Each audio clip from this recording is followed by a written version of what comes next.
May files kayo? Hindi, video. Okay. Sige, mag-video kayo, no problem, para may remembrance kayo dito sa akin. Yan. Magtatanungan portion mo tayo. Ano sa atin, bossing? Yung leg ko, yung dito, yung side na to, minsan lalo pagpagod sa trabaho o kaya bagong gising. Sumasakit to, tapos yung dito, Hindi naman umabot sa puso. Dito lang. dito. Hindi naman humihigpit yung hininga. Okay, good. Mas maganda, mas madali. Tapos dito, parang nag-ano siya, yung tinutusok-tusok. Kasi ito parang Namamanhid, nangingimay. pangimay. Once na may tama kayo sa leg, sa nervous system natin, magmula rito, base sinabi ni Sir sa leg niya, talagang pangkaraniwan na yan, mararamdaman niya yan dyan, magraradiate siya, tatagalan. Bakit? Tignan niyo yung nervous system natin.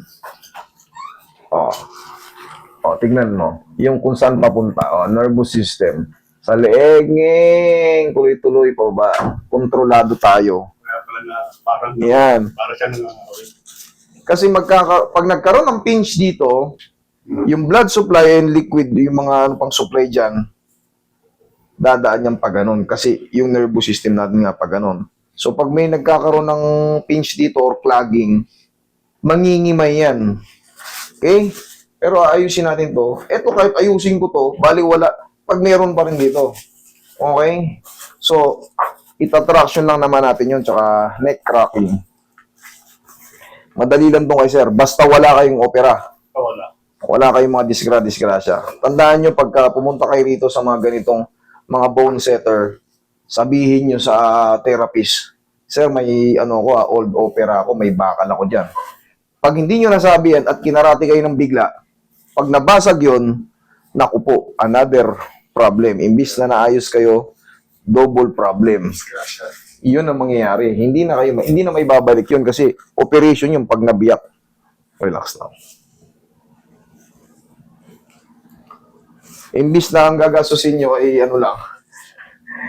siyempre, bubuksan na naman kayo ulit. Kaya mahalaga sa mga kahit nakakalimutan tanungin, kung kayo ay may opera, sabihin nyo. Sabi nito. Yes. Kasi kayo rin ang mapipinsala. Ako, hindi ako masaktan. Pero siyempre, konsensya ko yun, tayo.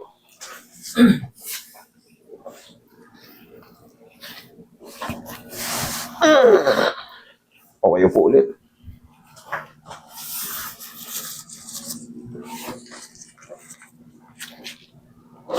Yung pala, pag nagre-ring dito, Narinig nyo may tumunog? ah, Isa yan sa mga technique dyan para mawala yan, tinnitus nyo. Tinnitus, yan ang dyan eh. Tawag dyan. Ito, tingnan mo, wala ito. Ay, mas malakas! Okay, higang patagilid. Higang patagilid.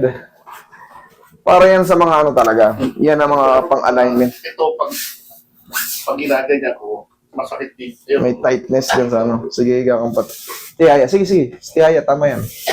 Sige, relax mo lang katawan mo muna. Titingnan ko. Okay, hindi naman apektuhan yung height. Malamang sa mga ilang ligaments dyan na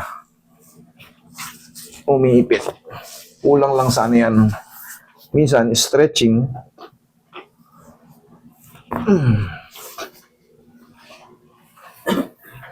Relax lang.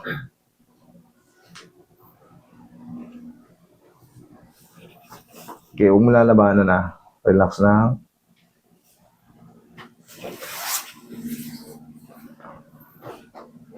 Ganito yung may nadisgrasya, yung nag-viral.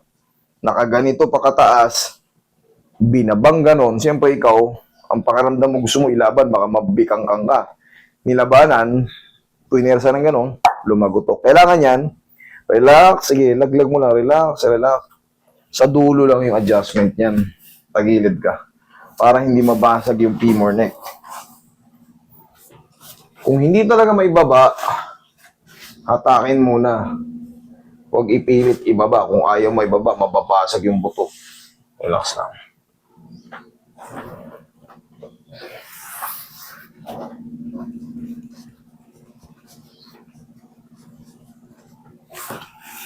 Kabilang side. Sa palawa, sir, yung lower back ko, pag matagal na nakaupo, o kaya matagal na nakatayo. Ito naman, yan. Ito na itong posisyon na to. Pang lower back na to. Ito na talaga yun. Ito ang pang lower back. Tapos kasunod dito yung traction. Relax lang. Huwag mo lalabanan na. Yan. Okay, dapa. Pag ganun ang nararamdaman nyo, kunyari, matagal na kaupo, sasakit. Pero pag nakamove na kayo, okay na naman. That is part of sign of aging. That is part of aging. Pero kung since pagkaupo nyo, hindi na kayo makatayo, tapos hindi na nawawala yung sakit, nanatili ng masakit, ay hindi na yon. Pilay ka na talaga, may pilay ka na dun. Pero pag nakakapag-move ka na, normal ka na naman ulit, aging lang po yun. Hapusin mo lang ng pau yan. Tanggal na yan. Ang mga nakakaramdam ng sign of aging, hindi yan pilay. Parte lang ng pag-edad ng mga junction nyo yan. Yung mga ligaments nyo, mga tendons nyo, tumatanda rin yan. Kung mapapansin nyo yung balat natin kumukulubot pag tumatanda tayo, ganun din sa loob. Kaya yung mga biglaang kilos, matagal na upo, matagal na matayo, biglaang yuko, subukan yung i-upos ng pau, maniwala kayo sa ang laki ng changes. Kasi, dyan lang muna.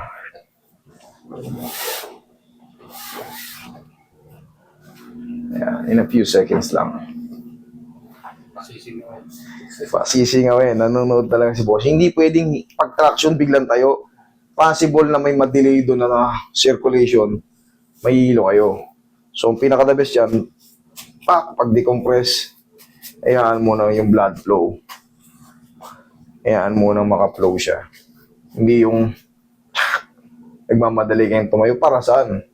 Waiting pa muna. Antayin niyo yung signal ng therapist kasi may ibang reaction yan. Lalo kung talagang naramdaman mo talagang may na-decompress.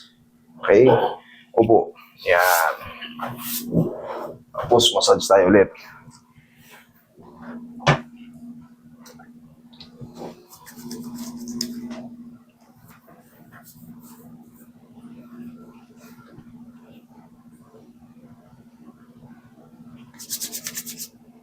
Dito naman sa leg, tandaan nyo madalas ko itong binibilin. Ito, baka may therapist kayo rin sa bahay. Baka diinan yan dyan, Yan, Mahihilo kayo dyan. Yan. Yan, delikado yan. Dito lang, pwede. Kung, di ba, naalam nyo naman, pagka sa boxing, don't punch behind the head.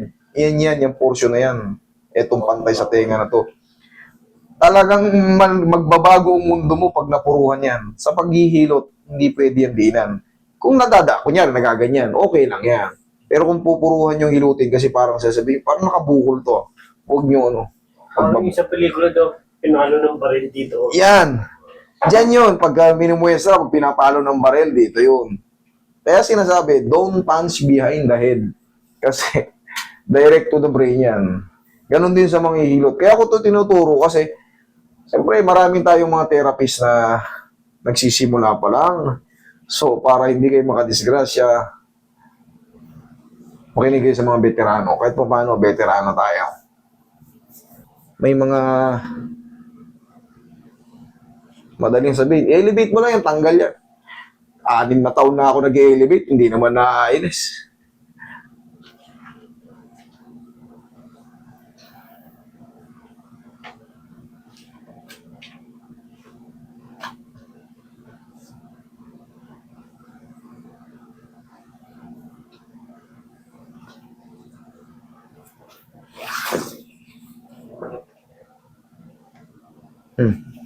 Tulog pa. Oo.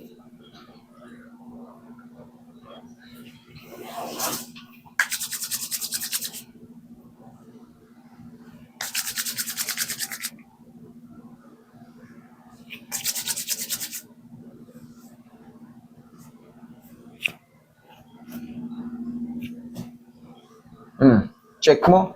Lingon doon, lingon dyan. Oh. Ha? Ayos na. Thank you, Lord. Noon, masakit pag ginagawa. Noon yun.